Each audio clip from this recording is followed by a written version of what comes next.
So this is Watercolours Part 2, and what I've got, if I just turn it the right way around, I've got an eye, and I thought I'd show you how I go about it next. So things like, another important thing to remember is things like eyelashes, eyebrows, any details like that do last. They absolutely last because they're very detailed.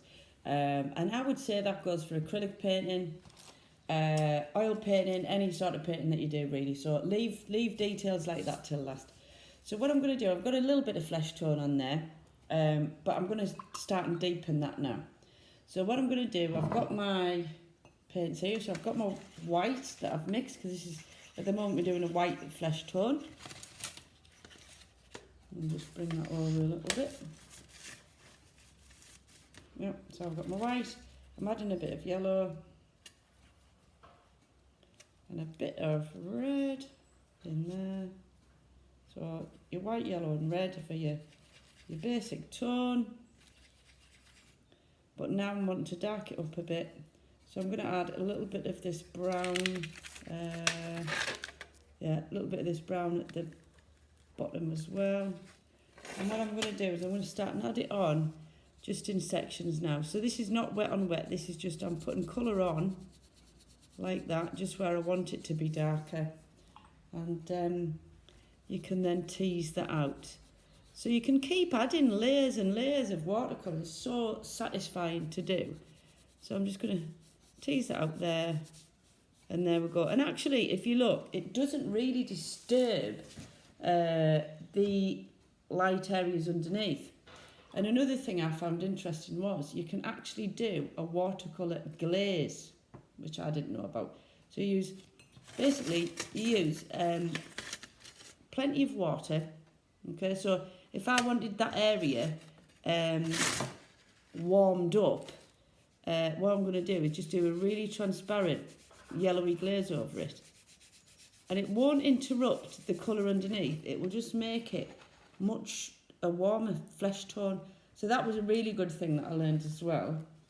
Now the eye, in the iris, I actually want that to be more deeper colours as well. So I'm going to, because I've done a green and a blue, so I'm going to strengthen those now, and I'm going to paint like that. So I'm going to, because the iris, because the eyeball has an eyelid over it, we often get like darker tones underneath, which gives like a shadow. And I'm also, I'm just going to use a bit of water with that as well. I'm not going over my white areas again. There we go. And also the outside of the iris is really quite dark. So I'm going to put in just hints of some lines maybe, but I don't want them as detailed as that. So what I'm going to do is I'm going to get my water and just tease them out, but I'm going to paint them just going towards the centre and leave them quite nice and watery. Yeah, like that. And that's what I mean with watercolours. You can keep on going quite a lot with them. So there we go. So I will get that over there. Sometimes you get happy accidents as well. Like I've got a little accident there, but I quite like that. So if I show you the right way, you can see how that is starting to build up now. So I'll just quickly show you a lighter flesh tone in here, which is what I want. So I'll put that on now. And this is how to achieve the kind of realistic effects with watercolours. And again, I'm just using a really, really simple set like that. Okay. Right. In the eyes as well, it's very rarely completely white. You will still get some colour in here on the whites of the eyeball. So I'm just going to put just shadows in. And like I say, you normally get more from the top where it overshadows the eye. Okay, so that's that bit. I'll get a thinner brush now. I've actually got these really fine brushes. These are lovely to use.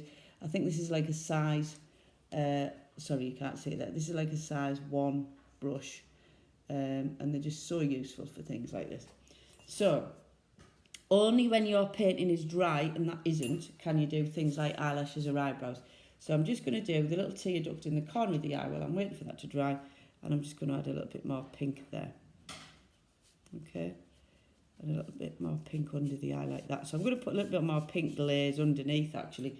And like I said, to do a glaze, just water effect of it, just to pink that up.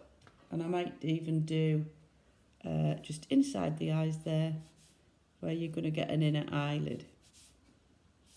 Okay, now I could go on and very happily as well, go on and on and on with this pen. As you can see there, the eye has leaked into this area, and that's and there as well. I don't know if you can see that. And that is because I have been impatient and haven't waited for it to dry. Right, now then, let's have a look. Oh yes, so on that bit, I can now do my eyelashes. Now then, I'm not going to go straight for black. I'm going to use a brown and a black.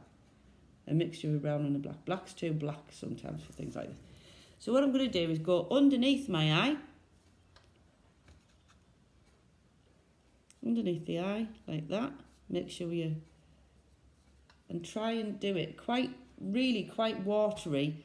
I think I'm still being a little bit impatient with these. And just flick them. This is where you get quite nice, realistic effects. And you can have, you know, some going in a different direction, which is more natural. They're not all going in the same way. Okay, so I'm just flicking it out and going underneath the lash like that. Okay, and I'm going to hold this up in a minute. Oops, I've gone a bit thick there. Looks like I've got mascara on. I'm just going to thicken this line around the eye. And I'll do some really fine ones just on the bottom. Just suggestions of it like that. And like I say, you don't need to do them all uniform. So that is my watercolour part 2, where I've got my eyelashes. I've gone on a bit more flesh tones, and I hope that helps. Okay, so keep practicing, and I'll have some more videos soon.